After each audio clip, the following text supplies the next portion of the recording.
This video is made for adult collectors because the Rubik's Cube turns 50 years old this year. Damn.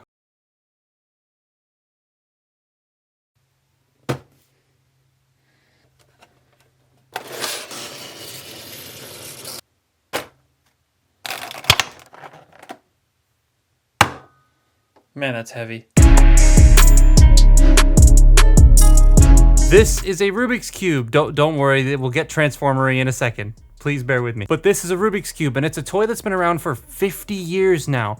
Rotating parts spinning around a, spinning fulcrum with colors on it to create a puzzle that's baffled many people for decades. There are ways to solve this. I'm using one of the most basic methods, but there are speed methods out there for those who want to go faster. And yeah, it's turning 50 years old. 50 years of this damn cube. That is insane. And am I done solving it yet? I'm not as fast as I used to be.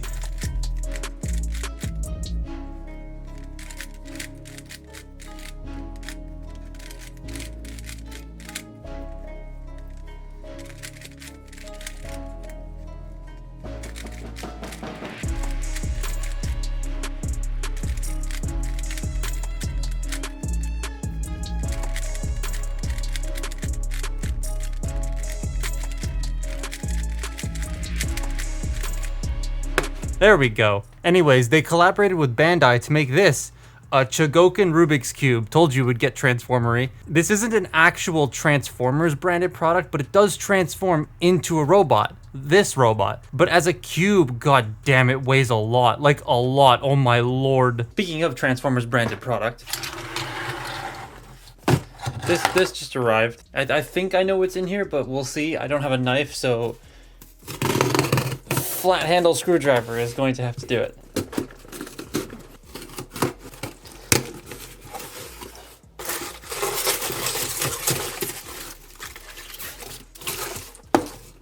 Hell yeah. It feels insanely good in hand. Like, it's the most premium feel I've ever handled on a product like this. It feels more premium than a flagship smartphone. It nails all the Rubik's Cube aspects. Well, the classic one anyways. The only one that I have is this speed cube I got on sale at Walmart a few days ago. But the classic black lines between the color plates with all the colors in the right sequence, it does a good job of remaining flat on all surfaces so long as everything's transformed and lined up correctly. It's got that Rubik's logo in the center looking crisp, though this thing is a fingerprint magnet. It is, however, slightly bigger than this cube I have here. Like, it isn't a perfect size, but given the nature of what this does, I'm okay with that. That, and if you just have it by itself, you'll have no idea that it's bigger. You also have no idea that it does this. That's still wild to me. But as I said, it does do the whole robot thing. This is a Chogokin figure after all, so there is an element of conversion and an element of stuff falling off. So obviously, it doesn't do the spinny thing. Like, that's just not gonna happen on this. There's no room for the fulcrum or even the old style, because this doesn't use the old style of conversion. There's magnets and stuff in it. This does not do any of that. It does have one rotating face though. So to start with, you want the red section to be facing forward and the yellow section to be facing down. Then you take the back and you rotate it a little bit, and it will pop out these two sections here. And grab the up. There's a very Sola Chogokin thing right there. You gotta pull the arms out without pulling them off. This one really likes to come off. Then you take this side, pull that out. Then you want to grab it from these corners here and from the middle here and just pull. And then you get your fingers in there and pull this the rest of the way out. That exposes his dingle dangle.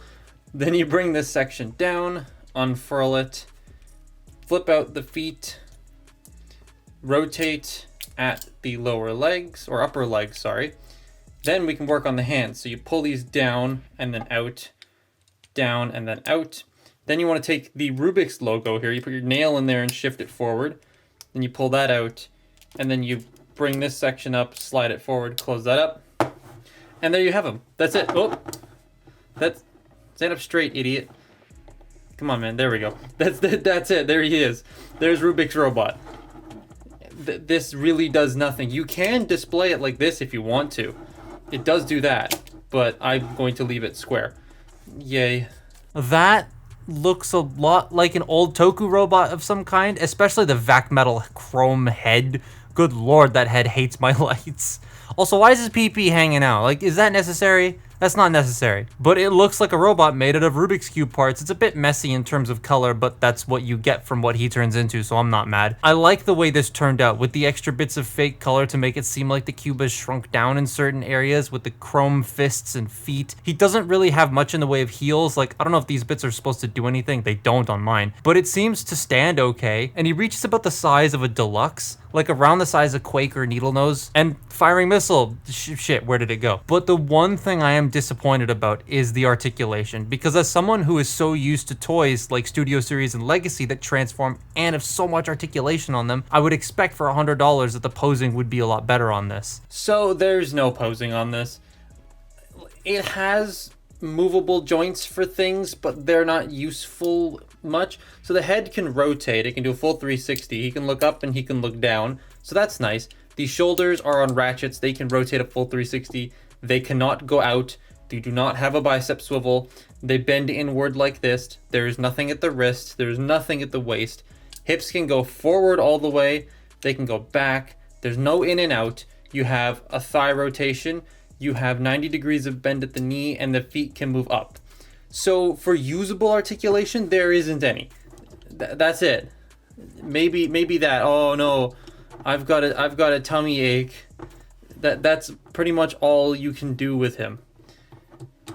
I kind of wish it could do more. I really do, especially for the price you're paying for this. Like, there's no color that's going to be obstructed here. They could have put an in and out joint here at the hip. You've already got the thigh rotation. That's all you need to basically have him be super mobile, and then have like a rotating joint right here.